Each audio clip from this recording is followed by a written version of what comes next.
All right. Hello, everyone, and welcome to the July Real Talk about real estate. My name is Michelle, and I'm the marketing lead for the ABR designation. Today, I'm joined by Gonzalo Meija, who is the team leader for Dream Home Team, Watson Realty Corp. We're so excited to have Gonzalo joining us again this year. This month, he's here to tell you all about his recent travels because he's been jet setting all over the world. Just kidding, but he is here to talk to us about working effectively with international clients. As a reminder, we are live, so if you have any questions or just want to say hi, leave us a like or comment on the video. Today, we will be discussing the answers to 3 questions. What is an international client? How do you find international clients? And what are the challenges of working with international clients? Gonzalo, let's start with the first one. What is an international client? Well, good morning, everybody, and good morning, Michelle. I'm always glad to be here, so thank you for inviting me yet again. I haven't messed up yet, so I keep getting invited. So fingers crossed. We'll see after. But yes, so important, such an important question. Like, what is an international client? Because sometimes when we talk about, let's do international transactions, like people think, oh, I need to travel someplace, I need to speak a different language. Like, I have to have additional money to be able to, work with these international customers. And we really classify them in 3 different groups. One is foreign buyers who are already here in the States, people who are already part of your community. Like, for example, I was born in Peru, and I've been here in Florida for almost 20 years now. No, actually, I think over 20 now, over 20 years. So technically, of course, I represent myself on my transactions, but if an agent was to represent me, I would be a foreign customer, because even though I have a US citizenship, I come from a different culture, from a different background. So expectations and knowledge about real estate can be different, especially if somebody's is newer to the US customs. So to start with, some international customers are already in our local market. And think about it, you have seen them around your own towns, your own cities. They might have been already your customers in the past.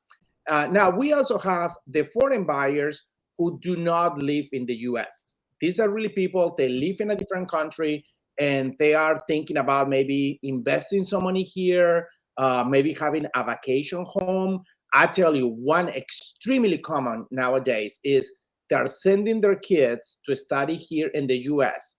And instead of paying for housing, they decide to buy a property, do the investment, let their kids go to college. And after they're done with college, they can keep it as an investment, or they can sell it. So these are buyers who are not in your local market necessarily. They really are coming from abroad. And the way to reach out to them is going to be different. And the third one will be if you have a customer locally who wants to relocate to another country. And I have seen a few friends of mine have been relocating to other countries. The world is getting smaller, it's easier to travel. And I think especially, after the pandemic, a lot of people realize, hey, I don't have to be at the office. I can work from wherever I want. And wherever I want doesn't even have to be inside the States. It can be somewhere else in the world. So you're going to see more and more of that. So those are 3 different customers that require different approach and different tools. But you can see there is enough global business for everybody. Totally. Yeah.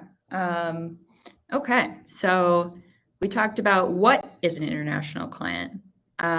Let's go into how do you find international clients, and we can build on that from there.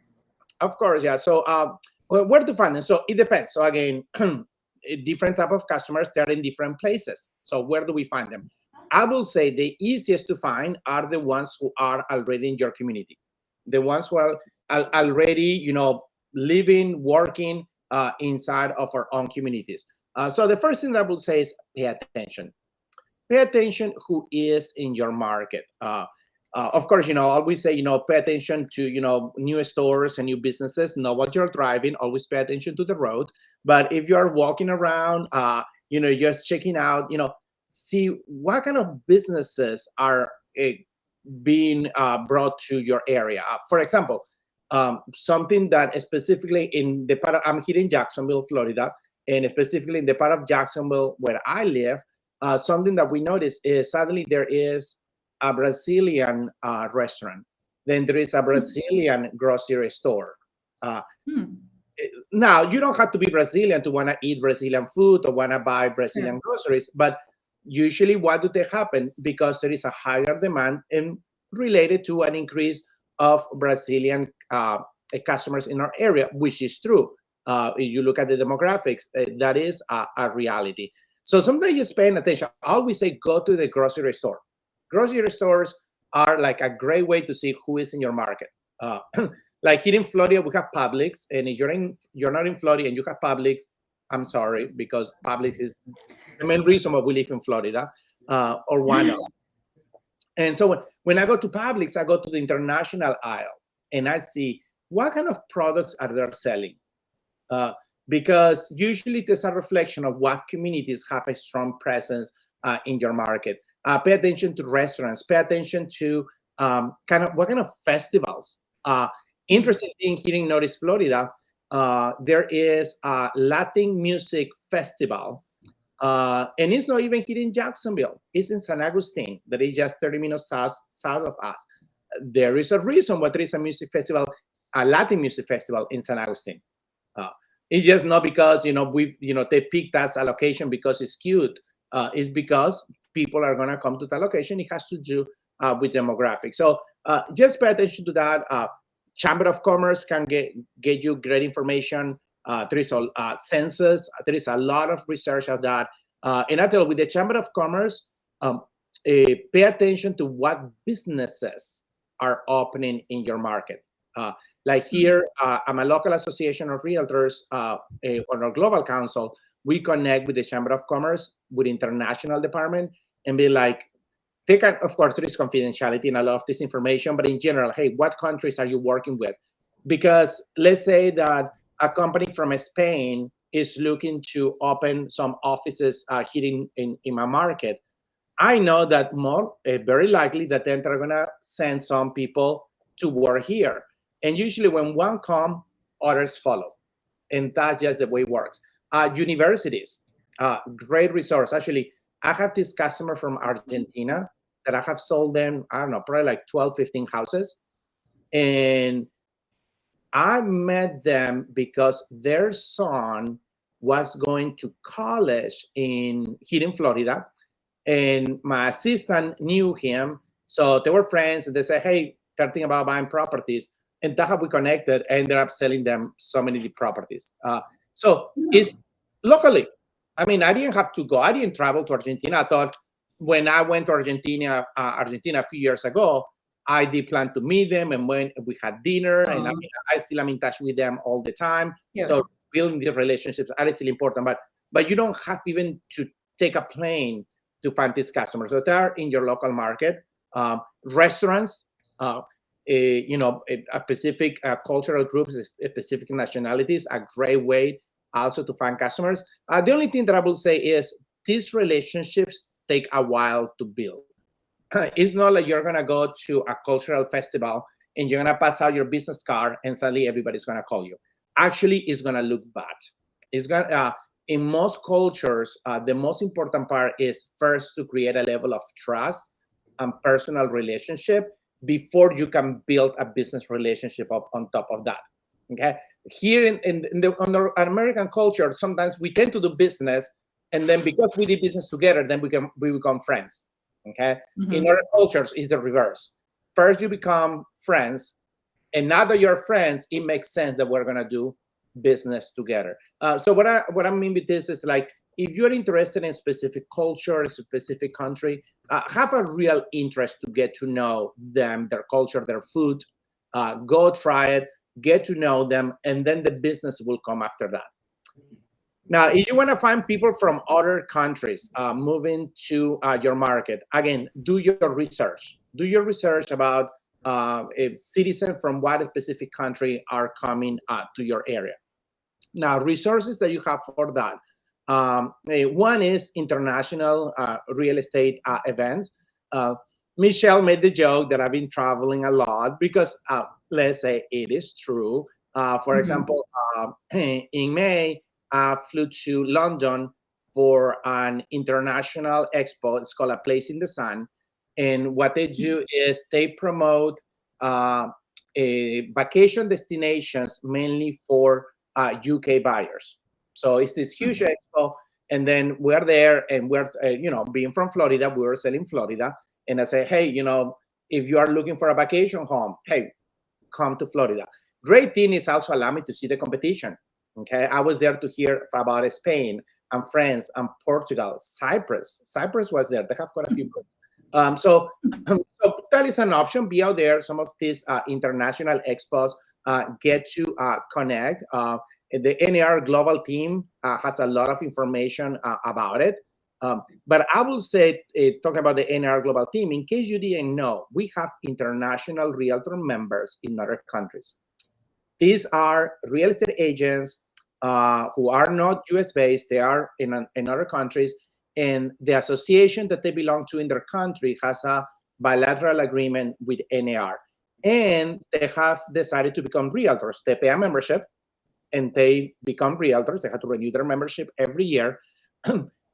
Those are great resources. Why? Because if I'm thinking, hey, I have noticed that a lot of people from, I don't know, Japan are coming to my market. Okay. Instead of me trying to reach out to who knows who in Japan, something that I can do is reach out to the international realtor members in Japan and be like, hey, I have noticed there is an influx of customers coming from Japan looking to buy my market. Why don't we work together? They already have the contacts. They already have no people in their market. Right. And so it's like, hey, if you know somebody coming to our area, and you do probably a referral agreement, so there is a benefit for everybody. But instead of trying to reach, millions of people in a country, you only can reach, a few who already have all the connections. So don't try to get the big, pie, get just a portion, and they will share the rest of the pie with you. So IRMs are also a great resource for that. And I tell you, a lot of also is many times local people who know somebody somewhere else. So it's just building those relationships. And the third one will be if you have somebody trying to relocate to a different country. So something that is important. None of us should be participating in real estate transactions in other countries unless you have the licensing and the knowledge to do it. So number one, remember Article 11 of the Realtors Code of Ethics said that we should not practice real estate in a field that we don't have the knowledge. That includes geographical location. So if somebody say, hey, I want to buy a property in Spain, like personally, that's one of our goals. I like Spain, but doesn't mean that I have the ability to know the market, to be able to complete a transaction. And number two, because there are licensing, not in every country, but a lot of countries, if not most of them, have licensing requirements. The same way that somebody from other country cannot be practicing real estate in the US because they need a license. The same way applies to us if we are trying to have a customer trying to buy or sell somewhere else. So again, a great resource for that, an international realtor member. Like if I have a customer who wants to buy a property in Colombia, then I'm going to contact our international realtor members in Colombia, a specific area, and be like, hey, I have a customer, can you help them? And again, have some kind of referral agreement. So that's the best way. And I tell you, if a great place to also meet a lot of these agents is the NAR Convention and Expo. If you are not going to NAR Convention and Expo, you are missing such an opportunity to network with so many global practitioners. So, so you're planning to come. He's in Orlando this year. He will be here in Florida in November. Well, and I should mention that we've got a special reception actually for ABR Green and SRES designees on Saturday night of NAR Next. And we'll be honoring this year's Reback Hall of Fame winners, which is super exciting. And it's also, like Gonzalo said, a great way to meet designees from all over the world because we do have, even Canadians are considered IRMs. For those who might be confused, so that counts. We get a diverse showing. So that's pretty cool. Yeah, and if you have never gone to the to that reception, it's really the best one. I mean, they have the best food, like compared to other ones.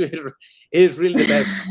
I always have to make a stop because you're missing out if you're not, and if you're not, it's free. So it's crazy. Right. If you're, yeah, exactly. It's and then if you want to bring a guest, you can, but they will not be. That's not free admission for them. But yeah, it's a great time, and it's going to be outside this year too, because we're going to take advantage of being in Florida in November. So. Yeah, awesome. And your other question was the challenges regarding working with international customers. So probably what I'm going to say, the biggest challenge is understanding that things that are logical or things that are ordinary for us might not be for somebody else from a different country. I tell you, one of the biggest difference between the way we practice here in the US compared to the way it's practiced in other countries is the MLS. MLS is something that doesn't exist in most countries. Many have been working on it. Canada has a great one. I know Romania has a great one. Spain has been working really hard on that. But a lot of countries don't have MLS. And what it means is that buyers don't understand the ability that we have to access information.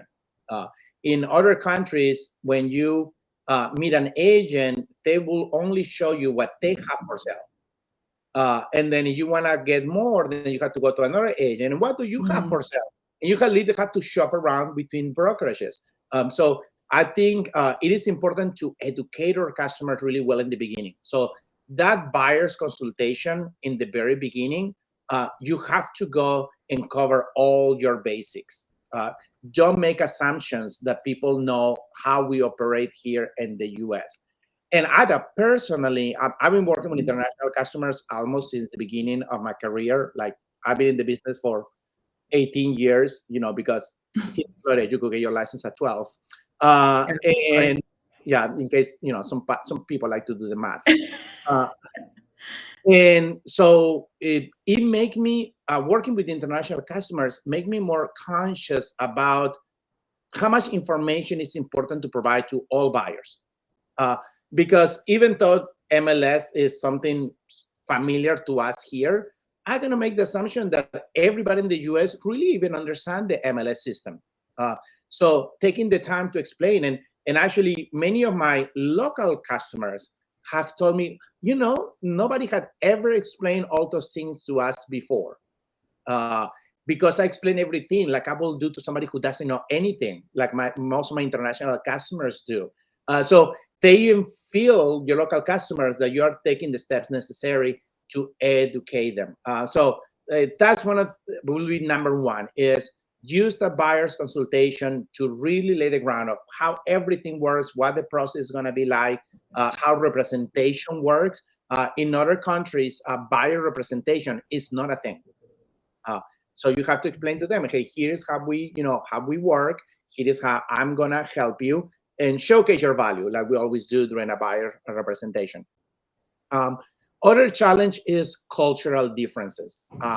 Understanding that, practices, again, might be different in different countries. Like Michelle and I were chatting yesterday, like handshake or a kiss or a bow, like, what is right, what is not. And I must say, COVID had added a whole layer to that, because, some people might still feel comfortable even to do a handshake. Yeah, I'm an elbow tap. Yeah, exactly. So, and I think, that what, kind of COVID show us that is like, we cannot make assumptions how other people like to be treated or addressed. So my suggestion on that is always let your customer lead the way. So if they extend the hand, then, then they want a handshake. If they cannot just bow at you, then that's how they want to do. If they want to hug, now you create your own boundaries of, what you feel comfortable with too. But understand, people from different cultures, just think about it like, and we make fun of it. We don't want to stereotype, but, for example, we say Italians, what? They like to move their hands a lot when they talk. and it doesn't mean, anything in particular. That's just the way some people speak. And maybe you are like that. Maybe you are somebody who is, uses their body when they speak. In some cultures, it can look overwhelming, especially looking for, dealing with people from Southeast Asia who are way more reserved.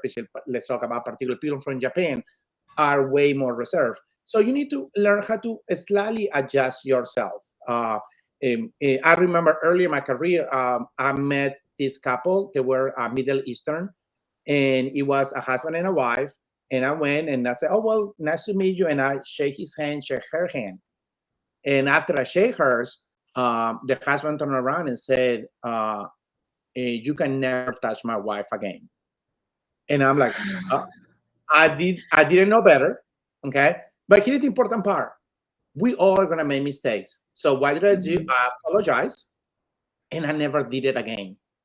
And they appreciate that because they don't expect everybody to know what their cultural practices are. Of course, if you can do your research ahead, know what is common in specific cultures. But even more important, pay attention. If they say that something is not acceptable, then recognize the mistake and just don't do it again. And they're gonna be like, "Oh wow, Gonzalo was listening." Okay, he went against what it will be a standard to him to accommodate a cultural difference, and that goes way more, into gaining their trust.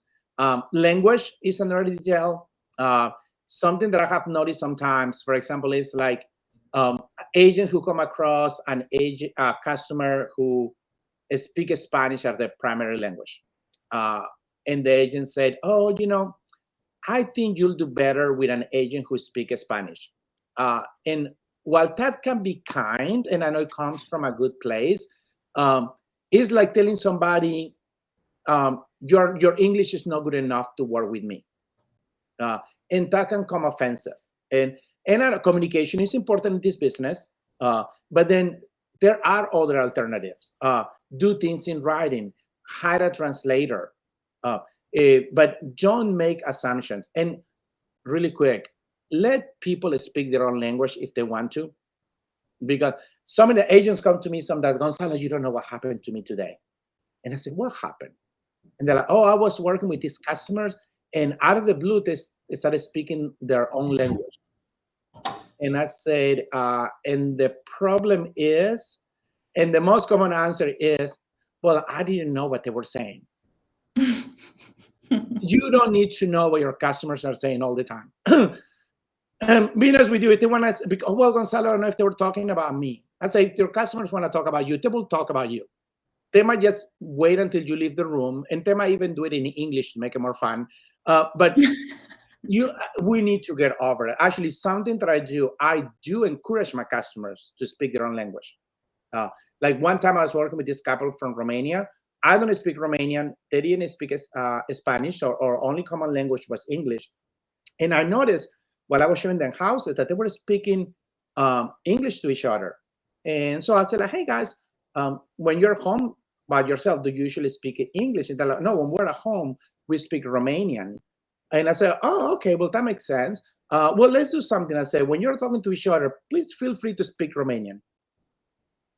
If you need something from me, just switch back to English. I'll be more than happy to help you." And the good thing about that is, one, I showed them that I trusted them, that I didn't need to know everything they were saying. I always say trust cannot be demanded, trust only can be earned. So showing them that I trusted them, it was a way to say, "And then you can trust me." And number two is because when we're selling homes, because we don't sell houses, we sell homes, I want my customers to feel at home. When they're walking through a house, I want them to imagine themselves that being their home. And if when they are at home, they speak Romanian or whatever language it is, then I want them to feel that.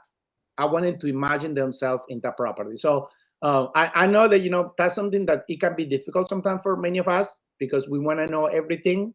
But really letting your customers be themselves is way more important. They're going to feel comfortable and they're going to enjoy working with you. And you know what's great about that? They send referrals.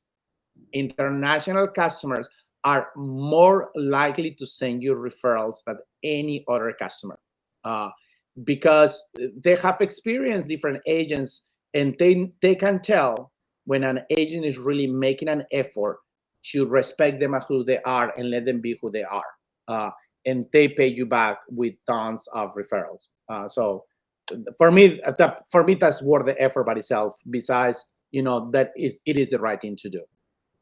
No, I love that. Thank you. Yeah, that's really nice. I think definitely, meeting your clients where they're at, making them feel comfortable, super important. International, domestic, whomever they are, I think it's all really good stuff. And actually, Gonzalo and I were talking yesterday about keeping your buyer presentation consistent from buyer to buyer. And Gonzalo had a really good take on it. While he was saying, he starts off by, although we don't assume anything, we start off with the expectation that that they don't know much of anything about the real estate transaction. So starting from that perspective, then, maybe they will learn, things they didn't know. If you're coming at it with the perspective of, having to teach the international buyers, well, sometimes the domestic buyers might not know something either. That's why assuming things can be dangerous. So, and then just making sure that, when it's a consistent buyer presentation, that, that way you're avoiding any sort of fair housing violations as well. So, and we actually, last year in April, we had a really good TBR issue about fair housing, and we did have some content in there about working with international buyers. So if you missed that issue for whatever reason, it is available in the member center at abr.realtor. It's really great, and it would be good to have on hand. Gonzalo, what other resources do we have available at NAR for international members, clients? Well, what I will say, and we have an amazing global team. I was part of the global team for several years. So anything you want to know about, other countries, transactions, just reach out, nar.realtor/global. But if you really, really want to make international part of your business plan, I will say, combine the ABR designation with the CIPS designation. I think they go hand by hand, and is understanding the global customer while understanding how to represent buyers, and really putting that knowledge together makes it, a more comprehensive understanding of dealing with international customers.